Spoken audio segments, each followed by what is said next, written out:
ഈ പുഴയും കടന്നിലണമെങ്കിൽ രാജേശ്വരി ശാരദയെയും കുടുംബത്തെയും വളരെ മോശമായി തന്നെ അപമാനിക്കുന്നത് കാണാനായിട്ട് സാധിക്കും. ഇതേ സമയമാണെങ്കിൽ നമ്മുടെ രാജേശ്വരി പറയുന്നുണ്ട്, നീ നിൻ്റെ മകളെ പറഞ്ഞ് മനസ്സിലാക്കണം. ഇനി എൻ്റെ മകനെ കാണാനോ സംസാരിക്കാനോ അവൾ നിൽക്കരുത് എന്ന് പറയുന്നത് കാണാനായിട്ട് കഴിയും. അതുകൊണ്ട് തന്നെ എന്തായാലും നീ പറഞ്ഞ് മനസ്സിലാക്കിയേ മതിയാവൂ. നിനക്ക് അന്തസ്സുണ്ടെങ്കിൽ പറയണമെന്ന് പറയുന്നു. അങ്ങനെയിരിക്കെയാണ് നമ്മുടെ നിവിനും കാവേരിയും വീട്ടിലേക്ക് എത്തുന്നത്. ഇതേ സമയം ശാരദയാണെങ്കിൽ കാവേരിയോട് പൊട്ടിത്തെറിക്കുന്നത് കാണാം. നീ എവിടെയായിരുന്നടി ഇത്രയും നേരം? നീ എവിടെ പോയിരുന്നടി എന്നൊക്കെ ചോദിച്ച് കാവേരിയോട് ദേഷ്യപ്പെടുന്നു. അപ്പോൾ കാവേരി ചോദിക്കുന്നുണ്ട്, എന്താ അമ്മേ കാര്യം, എന്താണ് എന്ന് ചോദിക്കുമ്പോൾ രാജേശ്വരി വന്നിട്ടുണ്ടായിരുന്നു. അവർക്കിഷ്ടമുള്ളതൊക്കെ തോന്നിയതൊക്കെ തുറന്നു വിളിച്ച് പറഞ്ഞു എന്ന് പറയുന്നു.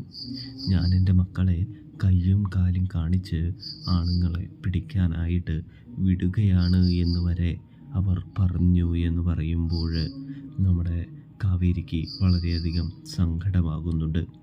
ഗംഗ പറയുന്നുണ്ട്, ദേ അമ്മേ, നിവിൻ ഇവിടെ നിൽക്കുന്നുണ്ട്, അതുകൊണ്ടൊന്നും പറയണ്ട എന്ന് പറയുമ്പോൾ പറഞ്ഞില്ലെങ്കിൽ ഒന്നും ശരിയാകില്ല.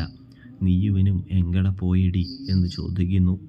അത് കേട്ടതും കാവേരി പറയുന്നുണ്ട്, സ്ഥലത്തിൻ്റെ ആ തോട്ടത്തിൻ്റെ കേസിന് വേണ്ടി പോയതാണ് എന്ന് പറയുമ്പോൾ കേസിന് വേണ്ടി ഇവനെ കൊണ്ടുപോകേണ്ട ആവശ്യമൊന്നുമില്ല.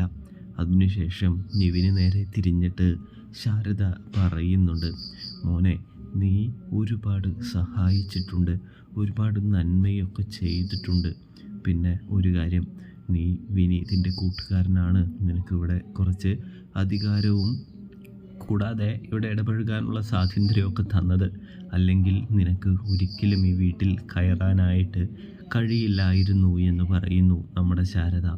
ഇതേ സമയം ആൻറ്റി, ഞാനതിനൊന്നും ചെയ്തില്ലല്ലോ എന്ന് പറയുമ്പോൾ മോൻ്റെ അമ്മയ്ക്ക് നീ ഇവിടെ വരുന്നത് ഇഷ്ടമല്ല. എൻ്റെ പെൺമക്കളെക്കുറിച്ച് മോശമായി സംസാരിക്കുന്നത് എനിക്കും ഇഷ്ടമല്ല. അതുകൊണ്ട് മോൻ ഇനി ഇവിടേക്ക് ദയവ് ചെയ്ത് വരരുതെന്ന് നമ്മുടെ നിവിനോട് പറയുന്ന ശാരദയെ കാണാനായിട്ട് കഴിയും. അപ്പോഴേക്കും പൊട്ടിക്കരഞ്ഞുകൊണ്ട് കാവേരി അകത്തേക്ക് പോകുന്നു.